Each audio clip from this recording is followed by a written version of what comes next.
Hi friends, ఎలా ఉన్నారు? మీరు గనుక కొత్తగా చూస్తున్నారా అయితే ఛానల్ కి సబ్స్క్రైబ్ చేసుకోండి. ఇంకా చాలా మంచి వీడియోలు వస్తాయి. గుప్పెడంత మనసు గుప్పెడంత మనసు సీరియల్ రోజురోజుకు అద్భుతంగా సాగుతోంది. ముఖ్యంగా ఈ రోజుటి ఎపిసోడ్లో మను, ఏంజెల్ మాట్లాడుకుంటూ కనిపిస్తారు.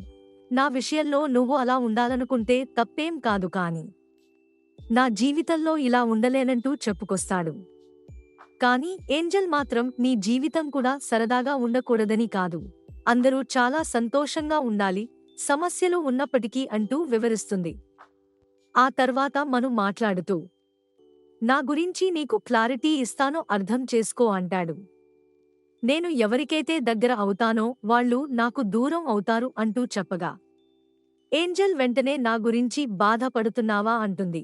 లేదు, సీరియస్గా మాట్లాడుతున్నానంటాడు మను.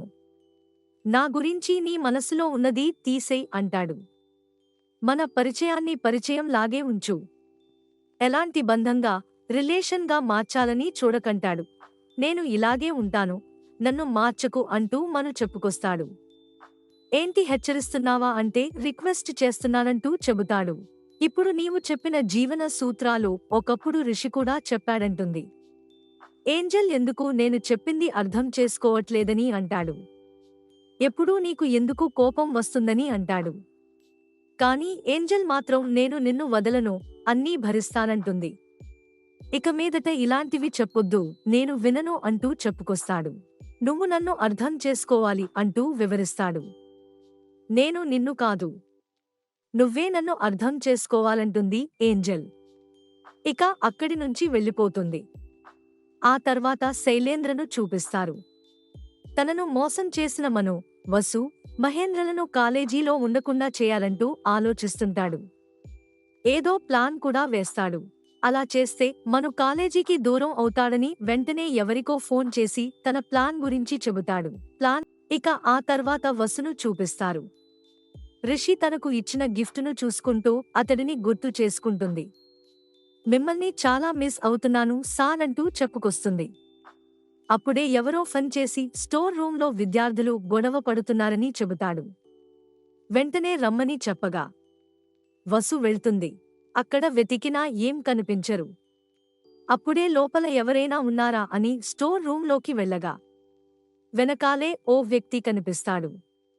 వసుకు మత్తుమందు ఇచ్చి ఆమె స్పృహ తప్పేలా చేస్తాడు. ఆ తర్వాత మనుకు మెసేజ్ పెడతారు. ఆమె ఫోన్ నుంచే నేను ట్రబుల్లో ఉన్నానంటూ మెసేజ్ రాగా అతడు కూడా స్టోర్ రూంకు వెళ్తాడు. అక్కడే వసును చూసి పరిగెత్తుకుంటూ వెళ్తాడు. మేడం మేడం అంటూ పిలుస్తాడు. వాళ్ళను లోపల ఉండగానే శైలేంద్ర వచ్చి బయట నుంచి గడియ పెట్టేస్తాడు. తీయమంటూ పిలవగా శైలేంద్ర మాత్రం డోర్ తీయడు. మేడం మేడం అంటూ మళ్లీ పిలుస్తాడు. వసుకు మత్తుమందు ఇచ్చినవాడే. విద్యార్థుల వద్దకు వెళ్లి స్టోర్ రూం వద్ద ఏదో జరుగుతుందని, వసు, మను మేడం గురించి తప్పుగా మాట్లాడుతున్నారంటూ చెబుతాడు.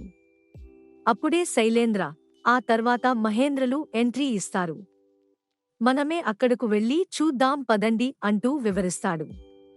అలా వాళ్లంతా స్టోర్ రూం వద్దకు వెళ్ళగా తలుపు తీసి చూడండి అంటూ అంటాడు. అప్పుడే లోపలి నుంచి ఏంజెల్ బయటకు వస్తుంది. ఎవర్రా డోర్ వేసింది అంటూ ఫైర్ అవుతుంది.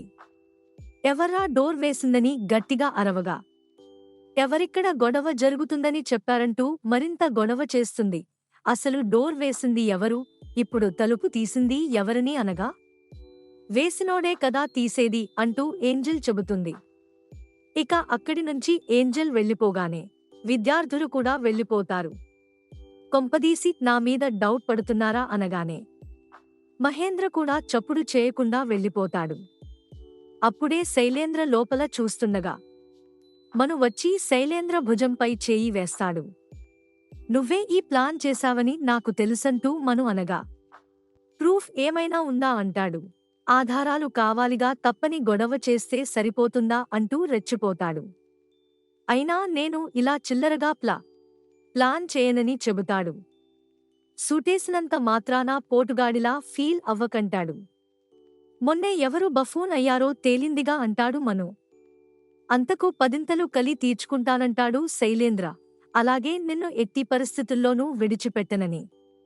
మీ అందరికీ చుక్కలు చూపిస్తానంటూ వార్నింగ్ ఇస్తాడు. ఈ క్షణం నుంచి నేను ఏం చేస్తానో కూడా నీ ఊహకు అందదు అంటూ చెప్పుకొస్తాడు. ఆ తర్వాత వసును లేపే ప్రయత్నం చేస్తుంటుంది ఏంజెల్. నీళ్లు మొహంపై చల్లగానే ఆమె లేస్తుంది. బానే ఉన్నావు కదా అనగా ఓకే అంటుంది. ఆ తర్వాత ఎవరో ఫోన్ చేసి గొడవ జరుగుతుందని చెప్పారని, అందుకే తాను స్టోర్ రూంకు వెళ్ళినట్లు వివరిస్తుంది.